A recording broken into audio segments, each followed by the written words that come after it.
Item ಯಾವುದೇ ಇರಲಿ try ಮಾಡಿ ಆಚಿ ಚಿಕನ್ ಮಸಾಲಾ. ಸದ್ಯ ರಾಜ್ಯದಲ್ಲಿ ಸಿಕ್ಕಾಪಟ್ಟೆ ಚರ್ಚೆಯಲ್ಲಿರುವಂತಹ ವಿಚಾರ ಯಾವುದಪ್ಪ ಅಂತ ಅಂದ್ರೆ ಅದು ಬಿಡದಿ ಟೌನ್ಶಿಪ್ ವಿಚಾರ.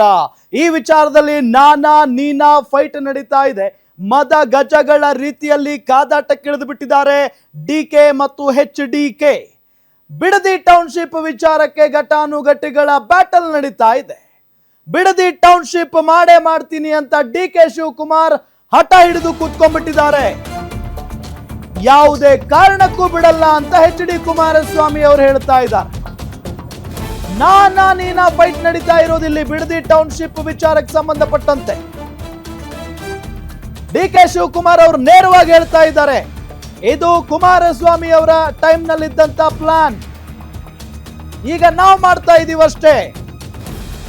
ಈಗ ನೋಡಿದ್ರೆ ರಾಜಕೀಯ ಸ್ವಾರ್ಥಕ್ಕೋಸ್ಕರ ವಿರೋಧ ಮಾಡ್ತಾ ಇದ್ದಾರೆ ಕುಮಾರಸ್ವಾಮಿ ಅವರು ಅನ್ನೋದು DK ಶಿವಕುಮಾರ್ ಮಾಡ್ತಾ ಇರುವಂತಹ ಆರೋಪ. ಇದೆಲ್ಲದರ ನಡುವೆ ಟೌನ್ಶಿಪ್ ವಿಚಾರದಲ್ಲಿ ರಿಯಲ್ ಎಸ್ಟೇಟ್ಗೆ ಪ್ಲಾನ್ ಅಂತ HD ಕುಮಾರಸ್ವಾಮಿ ಅವರು ಹೇಳ್ತಾ ಇದ್ದಾರೆ. ರಿಯಲ್ ಎಸ್ಟೇಟ್ ಮಾಡೋದಕ್ಕೆ ಹೋಗ್ತಾ ಇದ್ದಾರೆ DK ಶಿವಕುಮಾರ್ ಅವರು ಅನ್ನೋದು HDK ಆರೋಪ. DKಶಿಗೆ ಬಹಿರಂಗ ಚರ್ಚೆಗೆ ಆಹ್ವಾನಿಸಿದ್ರು ಕುಮಾರಸ್ವಾಮಿ ಅವರು. ಇದ್ರ ಬಗ್ಗೆ ಚರ್ಚೆ ಮಾಡೋಣ ಬನ್ನಿ ಅಂತ. ನಾನು ರೆಡಿ ಚರ್ಚೆ ಮಾಡೋದಕ್ಕೆ, ಸಮಯ ಸ್ಥಳ ಎಲ್ಲ ನಿಗದಿ ಮಾಡಿ 3 ದಿನ ಮುಂಚೆ ಹೇಳಿ ಸಾಕು, ಬರ್ತೀನಿ ಅನ್ನೋ ನಿಟ್ಟಿನಲ್ಲಿ ಕನಕಪುರದ ಬಂಡೆ DK ಶಿವಕುಮಾರ್ ಅವರು ಹೇಳಿದ್ದಾರೆ. ಬಿಡದಿ ಟೌನ್ಶಿಪ್ ವಿಚಾರದಲ್ಲಿ HDK DK ಜಿದ್ದು ಯಾಕೆ, ಇದು ಈಗಿರುವಂತಹ ಪ್ರಶ್ನೆ. ಬಿಡದಿ ಟೌನ್ಶಿಪ್ ವಿಚಾರದಲ್ಲಿ HD ಕುಮಾರಸ್ವಾಮಿ ಅವರು ಮತ್ತು DK ಶಿವಕುಮಾರ್ ಅವರ ನಡುವೆ ಯಾಕಿಷ್ಟು ಜಿದ್ದು? 9 ಹಳ್ಳಿ, 6650 ಎಕರೆ ಕೃಷಿ ಭೂಮಿ. ರೈತರು ಭೂಮಿ ಬಿಟ್ಟು ಕೊಡ್ತಾರ? ಅದೇನು 1 ಎಕರೆ 2 ಎಕರೆ ಅಲ್ಲ, 6650 ಎಕರೆ ಭೂಮಿ. ಹಾಗಾದ್ರೆ DK ಮತ್ತು HDK ಯಾವ ರೀತಿಯಾಗಿ ವಾಗ್ಯುದ್ಧವನ್ನ ನಡೆಸಿದ್ದಾರೆ ನೋಡೋಣ ಬನ್ನಿ. ಚರ್ಚೆ ಮಾಡೋಣ, ತಯಾರಾಗಿದ್ದೀನಿ ನಾನು ಚರ್ಚೆ ಮಾಡಲಿಕ್ಕೆ. ಕುಮಾರಸ್ವಾಮಿ ಜೊತೆ ಚರ್ಚೆ ಮಾಡೋದಿದ್ರೆ ಬನ್ನಿ, ಅದು ಏನು ಚರ್ಚೆ ಮಾಡಬೇಕು. ನಿನ್ನೆ ರೈತರು ಬಂದು 20 ಜನ ಭೇಟಿ ಮಾಡಿದ್ರಲ್ಲ, ನಿಮ್ಮ ನ್ಯಾಷನಲ್ ಕಾಲೇಜು. ಆ ಕಾಲೇಜ್ ಹಣೆ ಬರವೋ ಗೊತ್ತು. ಅದು ಎಷ್ಟು ಜನಕ್ಕೆ ಟೋಪಿ ಹಾಕಿ ಇದನ್ನು ಸೃಷ್ಟಿ ಮಾಡಿ ದಾಖಲೆಗಳನ್ನ ಆ ಕಾಲೇಜ್ ಕಟ್ಟೋರ ಪಾಪ ನಿಲ್ತಿದೆ ಅಲ್ಲಿ. ನಾವೇನು ಆ ಕೆಲಸ ಮಾಡಿಲ್ಲ. ಆ ರೀತಿಯ ದೌರ್ಜನ್ಯ ಮಾಡಿ ಸರ್ಕಾರದ ಭೂಮಿನ ನಾವಿವತ್ತು ಅದೇನೋ 4 ಎಕರೆ ನಡೀತಾ ಇದೆಯಲ್ಲ ನಮ್ಮದು, ಇನ್ನೂ ಅದು 40 ವರ್ಷದಿಂದ ತಗೊಂಡಿರ್ತಕ್ಕಂಥದ್ದು. ಆ ರೀತಿ ನಾವೆಂದೂ ಮಾಡಿಲ್ಲ.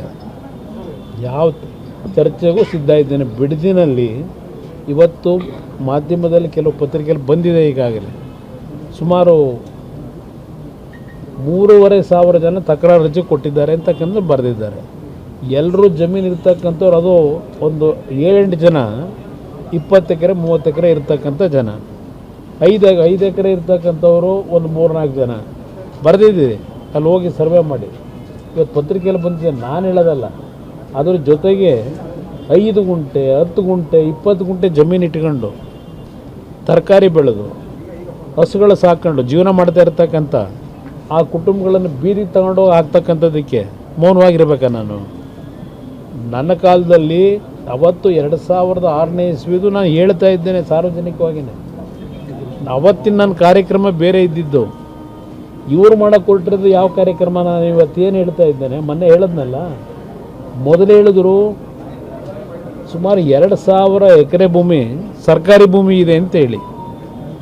ಅದು 760 ಎಕರೆಗೆ ಹೇಗೆ ರೆಡ್ಯೂಸ್ ಆಯ್ತದು? ಭೂಮಿ ಎಲ್ಲೋಯ್ತು? 2,000 ಎಕರೆ ಸರ್ಕಾರಿ ಭೂಮಿ 700 ಚಿಲ್ಲರೆ ಎಕರೆಗೆ ಯಾಕೆ ಕಡಿಮೆ ಆಯಿತು? ಪಾಪ ಪಂಚಿ ಆಹ್ವಾನಕ್ಕಿರೋ ಕರೆದಿದ್ದಾರಂತೆ. ಆ ಪಂಚಾಹ್ವಾನ ಚರ್ಚೆ ಕರೆದಂತೆ. ನಾನು ಅವ್ರ ಟೈಮ್ಗೆ ನಾನು ರೆಡಿ ಇದ್ದೀನಿ. 3 ದಿನ ಟೈಮ್ ಸಾಕು ನನಗೆ. ನಾನು ನಮ್ಮ ರೈತರಿಗೆಲ್ಲ ಹೇಳಿದೆ, ಅಣ್ಣ ನೀವು ಬೇಡ ಅಣ್ಣ, ನಾವು ಬರ್ತೀವಿ, ನಾವೇ ಸ್ವೀಕಾರ ಮಾಡ್ತೀವಿ, ನಾವೇ ಅವ್ರಿಗೆ ಉತ್ತರ ಕೊಡ್ತೀವಿ ಅಂತ ಪಾಪ ರೈತರು ಹೇಳ್ತಾ ಇದ್ರು. ಈಗ ರೈತನ ಬಿಡಕ್ಕೆ ಇಷ್ಟ ಇಲ್ಲ. ಇರ್ಲಿ ಪಾಪ ಅವ್ರು ಕರೆದಾಗ ನಾವು ಹೋಗ್ಬಿಡ್ತೀವಿ. ಫಸ್ಟು ಅವ್ರು ಮಾಡ್ಬೇಕಾದ ಇಷ್ಟೇ.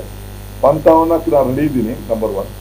ಈ ಸದ್ಯಕ್ಕೆ ರೈತರು ಏನು ಕೇಳ್ತಾ ಇದ್ರು ಅಂದ್ರೆ, ಅಣ್ಣ ಕಬ್ಬಣ ಸಿಮೆಂಟ್ ಬೆಲೆ ಎಲ್ಲ ಜಾಸ್ತಿ ಆಗೋದೆ, ಅಣ್ಣಾರೇ ಈಗ ಸ್ಟೀಲ್ ಮಿನಿಸ್ಟ್ರು, ಎಲ್ಲ 5,000 ಸಾವಿರ ಜಾಸ್ತಿ ಆಗ್ಬಿಟ್ಟದೆ ಟನ್ಗೆ, ಅದನ್ನ ಫಸ್ಟ್ ಕಡಿಮೆ ಮಾಡ್ಸೋಣ ಅಂತ ಹೇಳೋಣ ಅಂತ ಪಾಪ ರೈತರು ನನಗೆ ಹೇಳ್ಕೊಡ್ತಾರೆ. ನಾನು ಮತ್ಬಿಟ್ಟಿದ್ದೆ ನಾನು ಈ ಸಿಮೆಂಟು ಕಬ್ಬದ್ದು. ಈ ಪೆಟ್ರೋಲ್ ಡೀಸೆಲ್ ಆದ್ಮೇಲೆ ಇನ್ನೂ ಜಾಸ್ತಿ ಆಗೋಯ್ತಿರ್ ಕಾರಣ ಅವರೇ ಇದನ್ನ ನೀನ್ ಫಸ್ಟ್ ಅದನ್ನ ಕೇಳೋಣ ಅಂತ ಹೇಳ್ತಾರೆ. ಅದು ನೀವು ಕೇಳ್ರೆ ಅಂತ ಹೇಳ್ತಾ ಇದ್ದಾರೆ. ಹಂಗೆ ಫಸ್ಟ್ ಇವರು ಹೇಳ್ತಾರೆ ಆಯ್ತು ಬೇಕಾದ್ರೆ ಪಾಪ ಅಂತ ಅವರು ಬೇಕಾರೆಲ್ಲ ದಂಡು ದಿವಾಳಿ ಎಲ್ಲ ಕಳಿಸ್ತಾರೆ.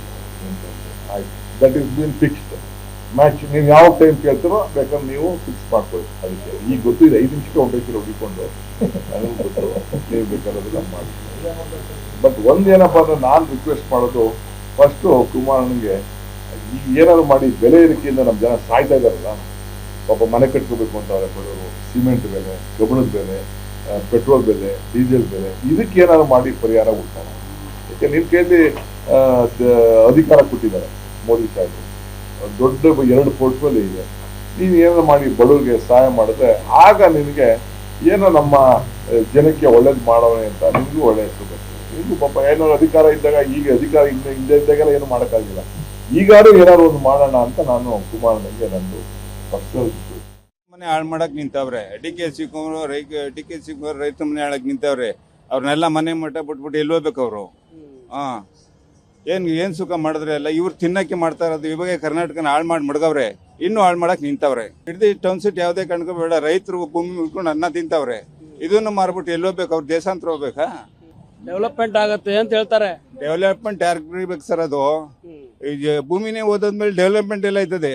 ನಮ್ದು ಸ್ವಲ್ಪ ಭೂಮಿ ಐತೆ, ನಾವು ಕೊಡ್ತಾ ಇಲ್ಲ. ಇವರೆಲ್ಲ ಇವ್ರ ಬೆಳೆ ಬೇಯಿಸ್ಕೊಳಕ್ ಮಾಡಿದವ್ರು. ಕುಮಾರಸ್ವಾಮಿ ಅವ್ರು ಎಂತೆಂತ ಕೆಲಸ ಮಾಡಿದ್ರು, ಬಿಡುದಿನ ಇಂಪ್ರೂವ್ ಮಾಡಿದವ್ರು ಅವರು. ಡೆವಲಪ್ ಇವಾಗಿಲ್ಲ, ಡೆವಲಪ್ ಸಾಕು. ಈಗ ರೈತರ ಜಮೀನೆಲ್ಲ ತಗೊಬಿಟ್ಟು ಇವ್ರು ಮಾಡ್ಕೊಬಿಟ್ರೆ ಊಟ ಎಲ್ಲಿ ಬರ್ತಾರೆ? ಆಮೇಲೆ ಟೌನ್ಶಿಪ್ಪು ಬೇಡ, ಏನು ಬೇಡ, ಇರೋದೇ ಸಾಕು. ಇರೋದೇ ಬಿಡ್ದಿ, ಈಗ ಆಲೆ ಕೊಳ್ಳೆ ಹೊಡೆದ ಬರೋ ಬಿಡ್ದಿನ ಇರೋದೇ ಸಾಕು. ಇವಾಗ ದಯವಿಟ್ಟು ರೈತರಾಗಿ ಇರಕ್ ಬಿಡಿ, ಇಲ್ಲಾಂದ್ರೆ ತಿನ್ನೋ ಅನ್ನ ಸಿಗಲ್ಲ, ಕಷ್ಟ. ನಮ್ಗೆ ಆ 2 ಕೋಟಿ ಹಣ ಬೇಡ, ಅವ್ರವ್ರ ಪಾಡಿಗೆ ಅವ್ರವ್ರ ರೈತರು ಚೆನ್ನಾಗಿರಕ್ ಬಿಡಿ. ಅವ್ರು ಬೆಳೆದಿರ್ತಕ್ಕಂಥ ರೇಟ್ ಕೊಟ್ರೆ ಸಾಕು. ಸರ್ ಏನೇ ಮಾಡಲಿ ಜನಗಳಿಗೆ ಒಳ್ಳೇದು ಮಾಡಲಿ ಅಷ್ಟೇ. ಈಗ ಕುಮಾರಸ್ವಾಮಿ ಬಂದರೆ ಒಳ್ಳೇದು. ಡಿ ಕೆ ಶಿವಕುಮಾರ್ ಎಲ್ಲಾದರೂ ಸೈಟ್ ಹೊಡಿದು, ಲೆವಟ್ ಹೊಡಿದು, ಎಲ್ಲ ಕಡೆ ದುಡ್ಡು ಹೊಡಿದು. ಸರ್ ರೈತರು ಕೊಡೋಕಲ್ಲ, ಭೂಮಿ ಸಂಪಾದನೆ ಮಾಡಬೇಕಲ್ಲ. ಈಗ ಡಿ ಕೆ ಶಿವಕುಮಾರ್ ಬಂದು ಏನೋ ರೈತ ನೇಗಲ್ ಹಿಡಿದು ಉಳ್ತಾನ, ಎಲ್ಲೋ ಸೀಟ್ ಮೇಲೆ ಕೂತ್ಕೊಂಡು 3 ಕೋಟಿ ಅಂತ ಮಾಡ್ತಾನೆ. ಸೋನ್ಸಿಪ್ ಆಗಿ 2026ರಿಂದ ನಡೀತಾ ಇದೆ, ದೇವೇಗೌಡರ ಕಾಲದಿಂದ. ಅರ್ಥ ಆಯ್ತಾ? ದೇವೇಗೌಡರು ಬಿಡ್ತಾ ಇಲ್ಲ, ಇವ್ರು ಬಿಡ್ತಾ ಇಲ್ಲ, ಎಲ್ಲ ಕಳ್ರೆ ಅವರೆಲ್ಲ ಎಲ್ಲ ಜಮೀನು ಮಾಡಿಕೊಂಡು ಬಡವರಿಗೆ ಮೋಸ ಮಾಡ್ತಾವ್ರೆ. ಇವ್ರು 5 ಕೋಟಿ ತಗೊಂಡು ಅವ್ರಿಗೆ 2.5 ಕೋಟಿ ಕೊಟ್ರೆ ಆಯ್ತದ? ಇವ್ರು 5 ಕೋಟಿ ತಗೊಂಡು ಅವ್ರಿಗೆ 2.5 ಕೋಟಿ ಕೊಟ್ರೆ ಆಯ್ತದ? ಸ್ವಂತ ಜಮೀನು ಮಾರ್ಕೊಂಡು ಇವರು ರೈತರುಗಳು ಎಲ್ಲಿ ಹೋಯ್ತಾರೆ? ನಮಗೆ ಬೇಡ ಸ್ವಾಮಿ. ನಮಗೆ ನಾವು ನಮ್ಮ ತಾತ ಮುತ್ತಾತನೂ ಇರೋ ಸ್ವಲ್ಪ ಸಣ್ಣ ಭೂಮಿಲಿ ವ್ಯವಸಾಯ ಮಾಡ್ಕೊಂಡು ಬರ್ತಾ ಇದ್ದೀವ್ರಿ. ಈಗ ಡಿ ಕೆ ಶಿವಕುಮಾರ್ ಅವರು ಟೌನ್ಶಿಪ್ ಮಾಡ್ತಬೇಕು ಅಂತ ಬಂದವ್ರೆ. ನಾವು ಮೊನ್ನೆ ಹೋಗಿ ಅವ್ರಿಗೆ ಮನವಿ ಕೊಟ್ಟು ಅವ್ರು ಏನೇ ಮಾಡಿದ್ರು ನಾವು ಭೂಮಿ ಮಾರ್ಗ ಬಿಡಲ್ಲ, ಯಾವುದೇ ಕಾರಣಕ್ಕೂ ಕೊಡಲ್ಲ ಸ್ವಾಮಿ. ನಾವು ರೈತರು